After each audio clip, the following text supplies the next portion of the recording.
Hello everyone, my name is Shivani. In today's lecture, I am going to discuss with you the next topics of Community Health Nursing second unit, that is National Health Policy, and the second is Central Council of Health and Family Welfare, and third is National Population Policy. Let's start with the National Health Policies. So, national health policies in India was not framed announced until 1983. 1983 से पहले national health policy कोई frame नहीं हुआ था इसका, ना ही इसको announce किया गया था. The ministry of health and family welfare evolved a national health policy. So फिर क्या हुआ कि जो मिनिस्ट्री ऑफ हेल्थ और फैमिली वेलफेयर थे उन्होंने नेशनल हेल्थ पॉलिसी की फॉर्मेशन की. Next is in 1983, keeping in view the national commitment to attain the goal of health for all by 2000 AD, the policy laid stress on the preventive, promotive, public health and rehabilitative aspects of health care. So 1983 में क्या हुआ कि जो national commitment दी हुई थी कि attain करना है हमने गोल को कि हेल्थ फॉर ऑल होनी चाहिए बाय 2000 AD तक के लिए. और जो ये पॉलिसी थी इन्होंने किस चीज़ पे स्ट्रेस दिया कि प्रिवेंटिव, प्रमोटिव, पब्लिक हेल्थ और रिहेबिलिटेटिव एस्पेक्ट्स पे हेल्थ केयर जो है वो प्रोवाइड की जानी चाहिए लोगों को और उनकी हेल्थ की टेक केयर के लिए. Next is the elements of health policy. So elements क्या थे हेल्थ पॉलिसी के? First is a greater awareness of health problems and means to solve these problem by the communities. So जो communities होती हैं उनको पहले तो अवेयरनेस होनी चाहिए कि कौन कौन सी हेल्थ प्रॉब्लम्स हैं और हम उनको सॉल्व कैसे कर सकते हैं. ये था इसका first element. Next is supply of safe drinking water and basic sanitation using technology that the people can afford. So क्या करना है कि लोगों को सेफ ड्रिंकिंग वाटर और बेसिक सैनिटेशन की जो फैसिलिटीज़ हैं वो प्रोवाइड करनी है यूज़ करके वो वाली टेक्नोलॉजीज़ सो दैट कि वहाँ के जो लोग हैं वो उस टेक्नोलॉजी को अफोर्ड कर सके. And the third is reduction of existing imbalance in health services by concentrating on the rural health infrastructure. So क्या करना है कि जो एग्जिस्टिंग जो प्रेजेंटली इम्बैलेंस है हेल्थ सर्विसेज जो प्रोवाइड की जा रही हैं लोगों को उनको कम करके हमें कंसंट्रेशन करनी है कि जो रूरल हेल्थ सर्विसेज जो है प्रोवाइड की जा रही है जो रूरल हेल्थ इंफ्रास्ट्रक्चर्स में वहाँ पे अच्छे से अच्छे जो है सर्विसेज जो है वो प्रोवाइड की जा सकें. And the next element is establishment of a dynamic health management information system to support health planning and health program implementation. So इसमें क्या करना है कि जो dynamic health management information system है उसकी इस्टेब्लिशमेंट करनी है सो दैट कि वो सपोर्ट कर सके हेल्थ प्लानिंग को और हेल्थ प्रोग्राम की इम्प्लीमेंटेशंस को. Next is provision of legislative support for health program protection and promotion. So जो हेल्थ प्रोग्राम हैं उनकी प्रोटेक्शन और प्रमोशन के लिए प्रोविज़न होना चाहिए कि कुछ रूल्स और रेगुलेशंस होने चाहिए सो दैट कि वो उनको सपोर्ट कर सके. Next is greater coordination of different system of medicine. So जो डिफरेंट सिस्टम है मेडिसिन के उनमें ग्रेटर कोऑर्डिनेशन होनी चाहिए. Next is national health policies. So there are various national health policies जो कि कम्युनिटीज़ की वेलफेयर के लिए वर्क करती हैं. First is national health policy 1983. सो जो फर्स्ट पॉलिसी थी वो 1983 में ही बनी थी. सो इसमें क्या था? To attain the objective health for all by 2000 AD. So इसका ऑब्जेक्टिव था कि हेल्थ फॉर ऑल अटेन करनी है 2000 AD तक. The union minister of health and family welfare formulate national health policy in 1983. जो union minister of health and welfare था उसने formulate की थी नेशनल हेल्थ पॉलिसी इन 1983 में. So next policies is National Health Policy 2000. 1983 के बाद 2000 में National Health Policy आई. इसमें क्या था? Ministry of Health and Family Welfare declared new population policy on 15th February 2000, amending the policies declared earlier. New demographic objectives are defined in this policy. सो जो ministry of health and family welfare था उसने जो है वो declare कर दी new population policy on 15 फरवरी 2000। और इसमें क्या किया, उन्होंने जो नए डेमोग्राफिक ऑब्जेक्टिव्स थे उसको डिफाइन किया इस पॉलिसी में। Next is national health policy 2002। 2000 के बाद 2002 में नेशनल हेल्थ पॉलिसी आई, जिसमें क्या था, it has been formulated and accepted by central government in September 2002। ये फॉर्मुलेट की गई और एक्सेप्ट की गई सेंट्रल गवर्नमेंट के द्वारा सितंबर में 2002 में। It emphasizes the importance of health for all by the year 2000 AD through the universal provision of comprehensive primary health care services. So इन्होंने क्या किया, फोकस किया कि जो हमारी हेल्थ फॉर ऑल कितनी इम्पोर्टेंट है। बाय द ईयर 2000 AD तक इन्होंने क्या किया, यूनिवर्सल प्रोविज़न दिया कि comprehensive primary health care services जो है वो मिलनी चाहिए सभी लोगों को। So next is the objectives of national health policy. So there are 3 main objectives of national health policies. First is to improve the quality of lives of people lead. So जो लोग रह रहे हैं कम्युनिटी में उनकी जो quality of life है उसको इम्प्रूव करना है। And the second objective is to enhance well being of people. And the third objective is to provide opportunities and choice to become productive assets in society. So लोगों को opportunities provide करनी है, उनको choices provide करनी है so that कि वो productive हो सके सोसाइटी के लिए। So this is all about the national health policies. And the next topic is central council of health and family welfare.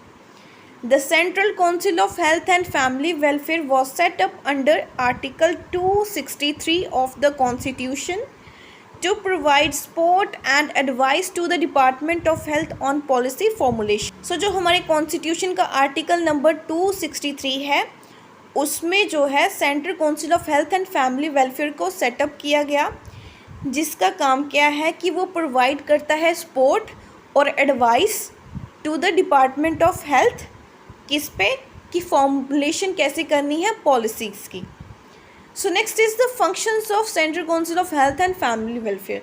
So the first function is to consider and recommend broad outlines of policy regard to matters of concerning health like environmental hygiene, nutrition and health education. So जो central council of health और family welfare होता है वो क्या करता है, consider करता है और रिकमेंड करता है पॉलिसीज़ जो कि कंसर्न होती हैं हेल्थ से रिलेटेड टॉपिक्स जैसे इन्वायरमेंटल हाइजीन, न्यूट्रिशन और हेल्थ एजुकेशन से related. And the next function is to make proposals for legislation related to medical and public health matters। जो भी rules and regulations होते हैं related to medical और public health matters से so उसके लिए ये proposals बनाता है। Next is to make recommendations to the central government regarding distribution of grants in AIDS। so जो Central Council of Health and Family Welfare होता है ये क्या करता है कि recommendation देता है सेंट्रल गवर्नमेंट को regarding जो भी distributions होती है grants की लोगों को उनके related। so next is the first conference of Central Council of Health and Family Welfare was held from 15th February to 17th February 1988 New Delhi। so जो फर्स्ट कॉन्फ्रेंस थी central council of health and family welfare की वो हुई थी 15 फरवरी से 17 फरवरी 1988 में New Delhi में। So next is the agendas to be discussed was. So इसमें कौन कौन से एजेंडाज जो हैं वो डिस्कस हुए थे फर्स्ट कॉन्फ्रेंस में। First is family welfare programme including maternal child health and immunization. Family welfare programmes हुए थे जैसे कि maternal child health and immunization के बारे में डिस्कस किया गया था इसमें। Second is primary health care including minimum need programme and school health services.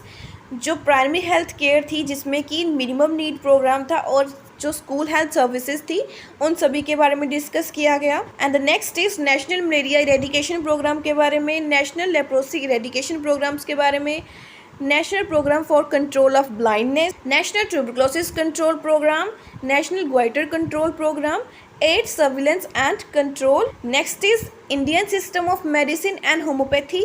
Next is cancer research and treatment including anti tobacco measures. Next is prevention of food adulteration. Next is review of national health policy. Next is drug standards control including problem of drug abuse. So इन सभी topics पे first conference में discussion हुई वहाँ पे. Next is the 14 agenda as discussed in first conference including 15th waterborne disease was discussed and recommendation made. So 14 agendas जो हैं वो discuss हुए थे फर्स्ट कॉन्फ्रेंस में, इंक्लूड करके 15th जो था वो था वाटर बॉर्न डिजीज़ पे. सो इस पे भी डिस्कशन हुई थी और वहाँ पे उन्होंने रिकमेंडेशन दी थी इन सभी टॉपिक्स पे. सिमिलरली जो बाकी कॉन्फ्रेंसेस हुई, सो जो सेकंड कॉन्फ्रेंस हुई थी central council of health and family welfare की, वो हुई थी 1 to 3 फरवरी 1989 में इन न्यू दिल्ली में. सो ऐसे ही वेरियस जो कॉन्फ्रेंसेस होती हैं central council of health and family welfare की, और उनमें जो है वेरियस जो है वो एजेंडास जो है वो डिस्कस किए जाते हैं डिफरेंट टॉपिक्स पे. So this is all about the central council of health and family welfare. And the last topic is national population policy. So evolution कैसे हुआ था नेशनल पॉपुलेशन पॉलिसी का? 1946 में आई थी बोर कमेटी. फिर क्या हुआ, 1952 में लॉन्च किया गया फैमिली प्लानिंग प्रोग्राम को. 1976 में स्टेटमेंट दी गई नेशनल पॉपुलेशन पॉलिसी की. सो जो first national population policy announce की थी वो हुई थी अप्रैल 1976 में. And the second national population policy is The new national population policy was announced by the Government of India on 15th February 2000 under the chairmanship of Prime Minister Atal Bihari Vajpayee. So जो second national population policy थी वो latest population policy है, उसको announce किया था government of India ने 15 फरवरी 2000 में under the chairmanship of prime minister Atal Bihari Vajpayee. So the objectives of second national population policy is, first is immediate objective, second is medium term objective, and the third is long term objective. So there are 3 objectives of national population policy. So the first is immediate objective. In this, to meet the needs of contraception, healthcare infrastructure and health personnel and basic reproductive and child health care.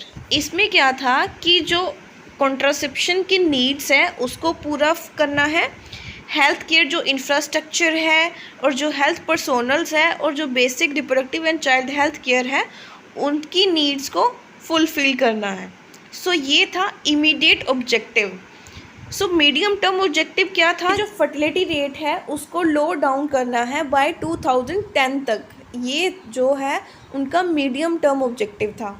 So long term objective क्या था इसमें कि इन्होंने stable करना है population को by 2045 तक. So these are the 3 objectives of national population policy. So next is the national social demographic goals for 2010. So इन्होंने कौन कौन से सोशल डेमोग्राफिक गोल्स बनाए 2010 के लिए? First is reduce infant mortality rate to below 30 per 1000 live births. So इसमें बोला गया कि जो इन्फेंट मोर्टलिटी रेट है, मोर्टलिटी मतलब डेथ रेट है, जो इन्फेंट्स का डेथ रेट है उसको कम करना है 30 per 1000 लाइव बर्थ्स पे. Next is reduce maternal mortality rate to below 100 per 100,000 live births. So जो मैटरनल का मोर्टलिटी रेट है उसको कम करना है 100 per 100,000 लाइव बर्थ्स तक. Next is universal immunisation of children, कि बच्चों को यूनिवर्सल इम्यूनाइजेशन जो है वो प्रोवाइड की जानी चाहिए. Next is school education up to the age of 14 free and compulsory. So बच्चों को 14 साल तक जो है फ्री और कंपल्सरी स्कूल एजुकेशन प्रोवाइड की जानी चाहिए. So next goal is promote delay marriage of girls not earlier than age 18 and preferably after 20 years of age. So जो गर्ल्स की मैरिज है उसको जो है वो डिले करना है, 20 साल के बाद ही प्रेफर करना है और 18 साल से कम तक की लड़कियों की मैरिज नहीं करनी है. Next is assess to counselling services, जो काउंसलिंग सर्विसेज है उसकी जो है वो असेस होनी चाहिए सभी लोगों को. Next is achieve 100% registration of death, birth, marriage and pregnancy. So जो रजिस्ट्रेशन है वो 100% होनी चाहिए, चाहे डेथ हो, बर्थ हो, मैरिज हो, या प्रेगनेंसी हो, हर एक की जो है वो रजिस्ट्रेशन प्रॉपरली होनी चाहिए.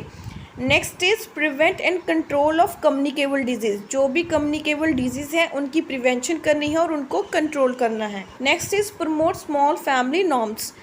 सो जो स्मॉल फैमिली नॉर्म्स है उसको प्रमोट करना है। Next is achieve 80% institutional deliveries and 100% deliveries by trained person. So जो इंस्टीट्यूशन डिलीवरीज हैं उनको 80% अचीव करना है और जो डिलीवरीज हैं वो ट्रेन्ड पर्सन के द्वारा होनी चाहिए 100%। Next is emphasis of national population policy 2000। सो जो 2000 वाली नेशनल पॉपुलेशन पॉलिसी थी उसमें कौन कौन सी चीज़ों पे जो है वो फोकस किया गया। First is approach, people center approach. People center approach use की गई। Centralized planning and implementation through panchayat and Nagar Palika. Planning की गई और इम्प्लीमेंटेशन की गई थ्रू पंचायत और नगर पालिका के द्वारा। Next is integrated package of health, maternal child health and family planning. So जो पैकेज था हेल्थ का, मैटरनल चाइल्ड हेल्थ थी और फैमिली प्लानिंग थी, इन सभी की इंटीग्रेशन की गई। Next is informed choice of contraceptive. Next is concern for gender issue. Next is focus on underserved population groups and adolescents. And next is community participation with increased participation on man in planned family and parenthood. So इसमें क्या किया गया कि जो community की participation है उसको increase किया गया in family planning and parenthood, specially mans को। So this is all about the national population policy. I hope आपको मेरी वीडियो अच्छी लगी होगी। अगर आपको मेरी वीडियो अच्छी लगी है तो प्लीज़ चैनल को लाइक, शेयर एंड सब्सक्राइब करना ना भूलें और जो प्रीवियस लेक्चर है उसका लिंक डिस्क्रिप्शन में है, जाके उसको भी चेक करिए। एंड जो इस लेक्चर की PDF है वो भी मैं लिंक में डाल दूँगी, आप उसको डाउनलोड करके अपने नोट्स जो है बना सकते हो। Thank you so much for watching and thank you so much for supporting the channel.